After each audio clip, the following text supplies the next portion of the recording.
तो आइए अब इसको स्टार्ट करते हैं, हम लोग डायरेक्ट चैप्टर पे आते हैं। चैप्टर क्या है भाई? बातचीत। बातचीत क्या है? विधा, ललित निबंध है, यह विधा हो जाएगा। तो हम लोग आगे आते हैं इसमें सारांश के रूप में। सारांश के रूप में देखिए यहाँ पे दिया गया है कि प्रस्तुत बातचीत शीर्षक निबंध उनके निबंधकार व्यक्तित्व और निबंध कला के साथ साथ भाषा शैली का भी प्रतिनिधित्व करती है। प्रस्तुत निबंध भट्ट जी के बारे में ऊपर कही गई बातों को सहज ही पुष्ट और प्रमाणित करता है। मतलब ये जो निबंध हम लोग के सिलेबस में डाला गया है बिहार बोर्ड के द्वारा, उसका एक रीज़न है। रीज़न क्या है कि सबसे पहले तो बिहार के जो हम लोग होते हैं तो हमें पाठ्यक्रम में दिया गया कि हम लोग बातचीत की शैली, बोलने की शैली का हम डेवलप करें, अंदर में विकास करें, ताकि अपने समाज में, देश में एक अच्छे ढंग से अपना वक्तव्य रख सकें, अपने भाषा को प्रस्तुत कर सकें। तो इस दृष्टिकोण से हमारे पाठ्यक्रम में इसको शामिल किया गया है। तो सबसे उचित उदाहरण है बातचीत बालकृष्ण भट्ट द्वारा रचित। देखिए इसमें एक लाइन बोला गया है, वाक शक्ति।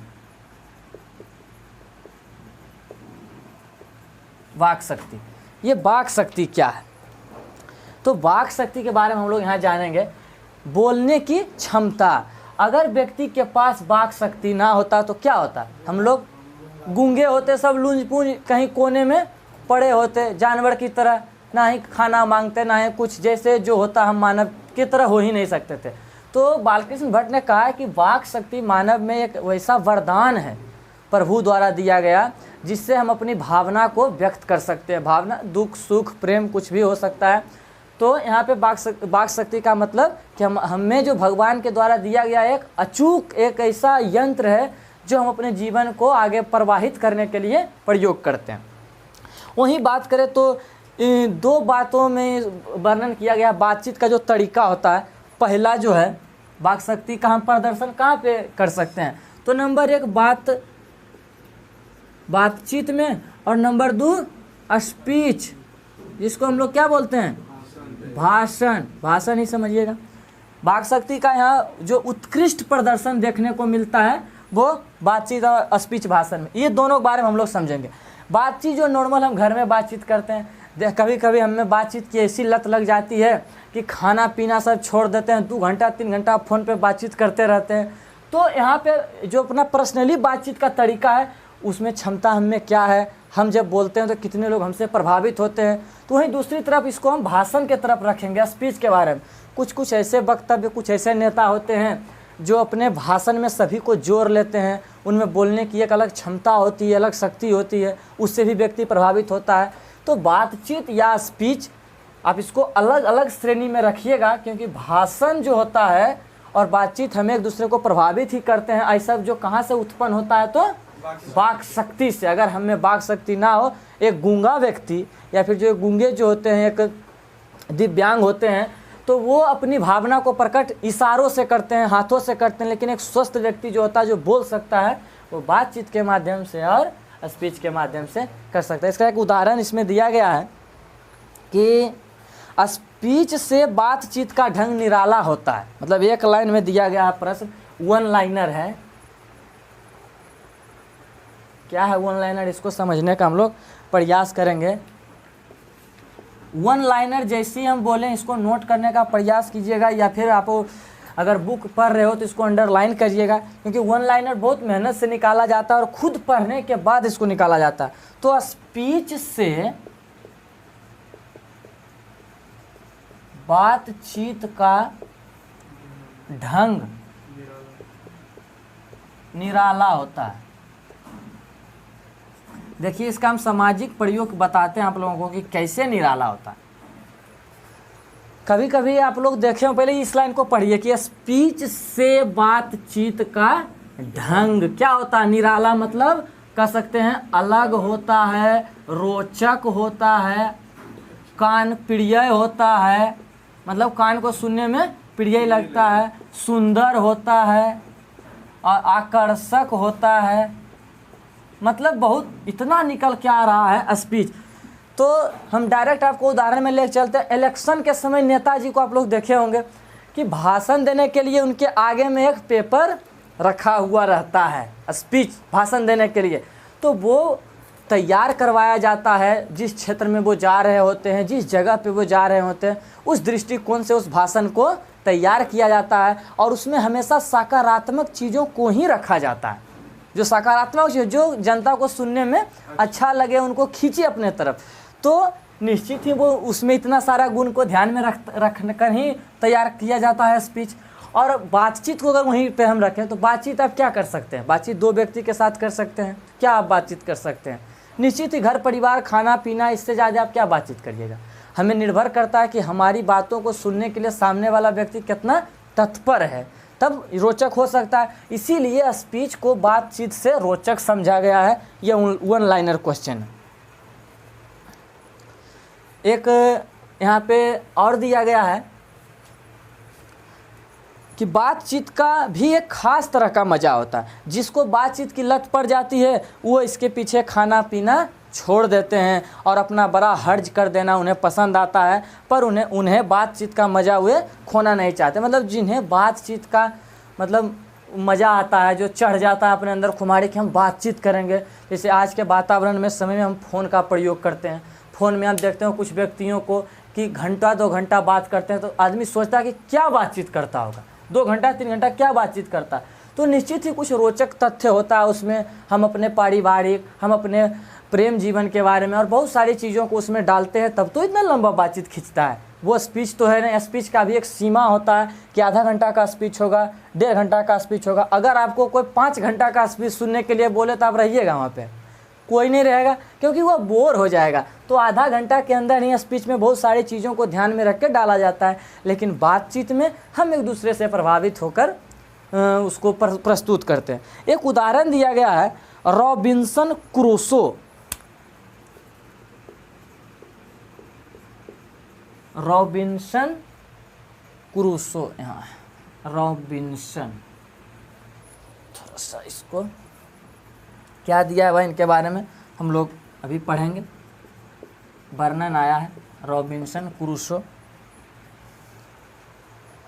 इनके बारे में बताया गया है कि ये ऐसे व्यक्ति थे जिन्हें बचपन से 16 वर्षों तक मनुष्य से दूर रखा गया था। रॉबिन्सन क्रूसो को सुन लो, इसका कहानी बहुत मज़ेदार है। रॉबिन्सन क्रूसो पर एक मतलब प्रायोगिक काम किया गया था। इनको जंगल में रखा गया था। जन्म लेते ही इन्हें जानवरों के बीच छोड़ दिया गया था और मानव का मुख, मानव का आवाज़, मानव का परिवेश, इन सभी चीज़ों से इन्हें दूर रखा गया था। और जब इन्हें 16 वर्षों के बाद एकाएक फ्रायड एक शिक्षा शास्त्र के में इनका वर्णन आता है। तो फ्रायड जैसे जब इनका मुलाकात हुआ तो इन्होंने एक शब्द कुछ बोला जंगली भाषा में ही, रॉबिन्सन क्रूसो इनको। तो कहने का मतलब हुआ कि यहाँ से हमें बातचीत के बारे में पता चलता है कि बातचीत कैसे आएगा। अगर हम गूंगे नहीं हैं फिर भी हमें बातचीत का तरीका नहीं आ रहा है, क्योंकि ये इनको बोलने आ ही नहीं रहा था। ये हमारे समाज में नहीं रह रहे थे, हमारे परिवेश में नहीं रह रहे थे। तो यहाँ पे आप इसको इम्पोर्टेंट में रखिएगा कि बातचीत जो है वाक शक्ति होते हुए भी हम लोग नहीं कर सकते हैं। क्यों? क्योंकि हमें वो वैसा परिवेश नहीं मिला, परिवेश, वातावरण जिसको कहते हैं। और भाषा जो हम लोग सीखते हैं उसका सर्वप्रथम इकाई कहाँ होता है? हमारा परिवार में। परिवार में जो बच्चा पैदा लेता है वो अपने बड़ों का अनुकरण करके उन चीज़ों को बोलने के लिए वो सीख जाता है। तो आप लोग वाक शक्ति के बारे में इतना ध्यान रखिएगा कि वाक शक्ति हो सकता है हम लोगों के पास, लेकिन अगर अच्छा परिवेश ना हो, वातावरण ना हो, तो हम बातचीत अच्छे ढंग से नहीं कर पाएंगे, हम शब्द को नहीं बोल पाएंगे, हम अपना उच्चारण नहीं कर पाएंगे। अब आते हैं आगे। बहुत छोटा छोटा शब्द है लेकर के इसको हम लोग ख़त्म ही कर देंगे।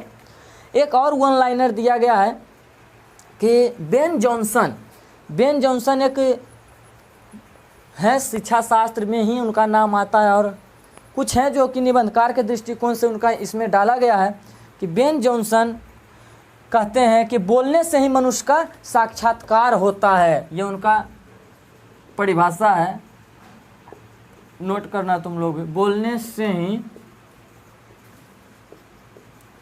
मनुष्य का साक्षात्कार होता है। किसने कहा था? बेन जॉनसन ने। हाँ, बेन जॉनसन, बहुत इम्पोर्टेंट है बेन जॉनसन। डायरेक्ट प्रश्न आता है इसे इंटर में भी। बोलने से ही मनुष्य का साक्षात्कार होता है, किसने कहा था? तो बेन जॉनसन ने कहा था। और एक बात यहाँ पे है कि अपना आभ्यंतरिक भाव दूसरों पर प्रकट करना और उसका आशय आप ग्रहण कर लेना शब्दों के द्वारा ही हो सकता है। जब तक मनुष्य बोलता नहीं उसका गुण दोष प्रकट नहीं होता। इसको हम लोग ध्यान से देखेंगे कि बोलने से ही मनुष्य का साक्षात्कार होता है। साक्षात्कार मतलब दर्शन कह सकते हैं, साक्षात मतलब सामने भी। जब तक हम कोई चीज़ बोलेंगे नहीं तो पता कैसे चलेगा? कोई व्यक्ति अगर हमको देख ही नहीं पा रहा है या फिर सुन ही नहीं पा रहा तो वो मेरे बारे में क्या जान पाएगा? इसीलिए मानव का जो मुख है वो एक दुकान के गेट के समान है। कहीं कोई विद्वान बोले थे कि जब ये गेट खुलता है तो पता चलता है कि अंदर में हीरा का दुकान है, मोती का दुकान है या कोयला का दुकान है। तो हमारा मुख जो है, हमारा बोलने का तरीका हमारे संपूर्ण व्यक्तित्व को उजागर करता है, बताता है। तो यह अब इस अध्याय में बोला गया कि सबसे अच्छा बातचीत का तरीका क्या है? बताओ बिहारी कुमार, सबसे अच्छा बातचीत, सबसे अच्छा बातचीत, बहुत सुंदर, सबसे अच्छा बातचीत का क्या तरीका होता है? इसका तो वन लाइनर याद रखिएगा कि दो व्यक्तियों के बीच, दो व्यक्तियों के बीच की बातचीत। बहुत इंपॉर्टेंट है कि दो व्यक्तियों के बीच की बातचीत को सबसे अच्छा तरीका कहा गया। और एक और इसमें आ गया है कि राम रमौवल,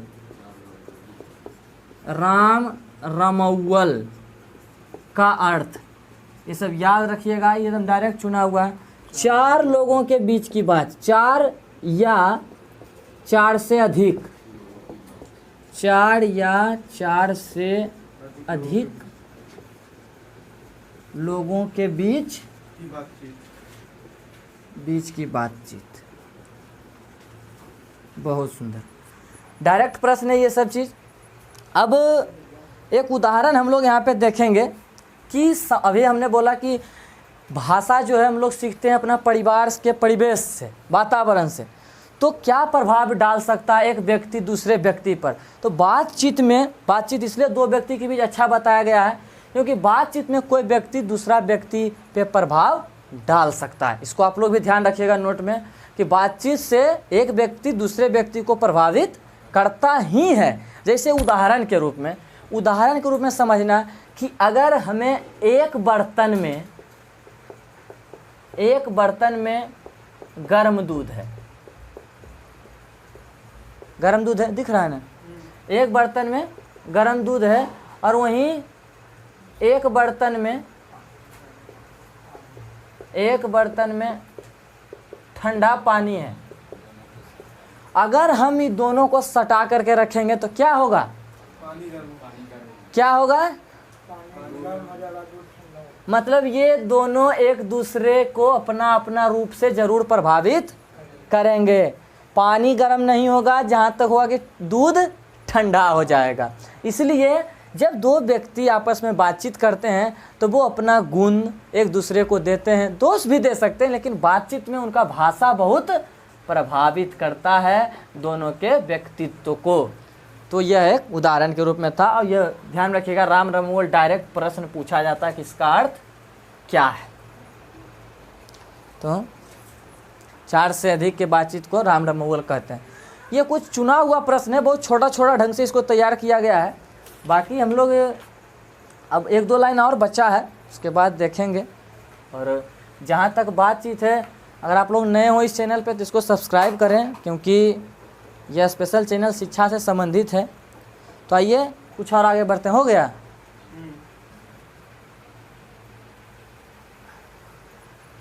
एक लाइन का और इसमें डायरेक्ट प्रश्न पूछता है कि आर्ट ऑफ कन्वर्सेशन क्या है? डायरेक्ट प्रश्न है, पीछे उलट के देखिएगा तो उसमें भी है कि art of conversation conversation, art of conversation क्या है? देखिए ये आर्ट ऑफ कन्वर्सेशन, जैसा कि आप लोग देख रहे हैं, आर्ट्स कला होता है, कन्वर्सेशन मतलब बहुत सारे लोगों का जमावड़ा जो हो सकता है। तो यहाँ पे आप आंसर में नॉर्मली लिखिएगा, क्योंकि 2 नंबर से ज़्यादा भी प्रश्न देगा नहीं 12वीं के बच्चों को। और जहाँ तक स्टेट के हमारे जो मित्र तैयारी कर रहे हैं, जो आप इस वीडियो को देख रहे हो, तो उसमें आर्ट ऑफ कन्वर्सेशन के बारे में डायरेक्ट ऑप्शन देगा, या फिर डायरेक्ट ऑप्शन दे देगा 4 तरह का, और उससे पूछेगा कि बताइए इनमें से आर्ट ऑफ कन्वर्सेशन क्या है। तो आप लोग याद रखिएगा कि यूरोप जो महादेश है, यूरोप, बुक में यूरोप दिया, कहीं यूरोप भी लिखा हुआ था, यूरोप महादेश में बोलचाल या फिर बातचीत कर सकते हो, बातचीत, बोलचाल या बातचीत का तरीका है। बहुत आसान शब्द में आर्ट ऑफ कन्वर्सेशन क्या है? तो यूरोप महादेश में बोलचाल या बातचीत करने का जो तरीका होता है उसे आर्ट ऑफ कन्वर्सेशन कहते हैं। और अगर हिंदी में हम इसको जान लें तो सुहृद गोष्ठी इसी को बोलते हैं हिंदी में। हिंदी में इसको ऐसे करके लिख लें, सुहृद, जो हम लोग भारत में करते हैं गोष्ठी।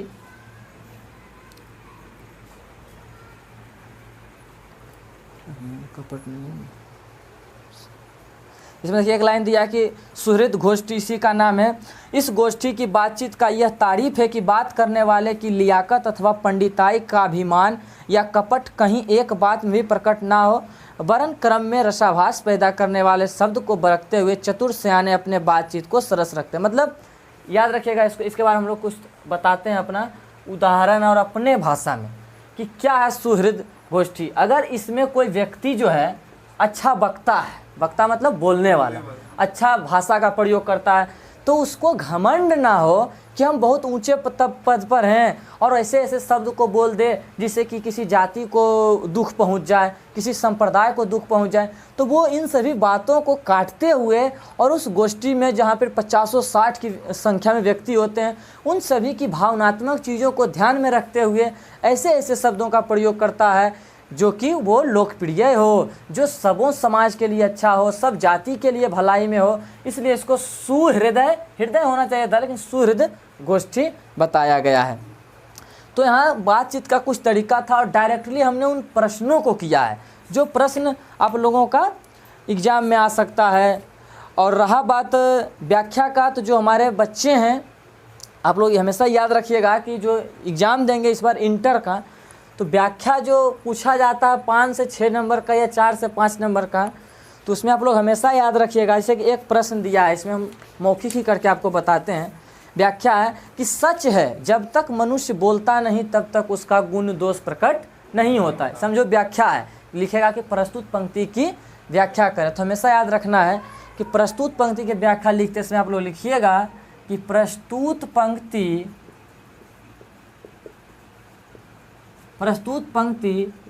बालकृष्ण भट्ट द्वारा रचित ललित निबंध बातचीत से ली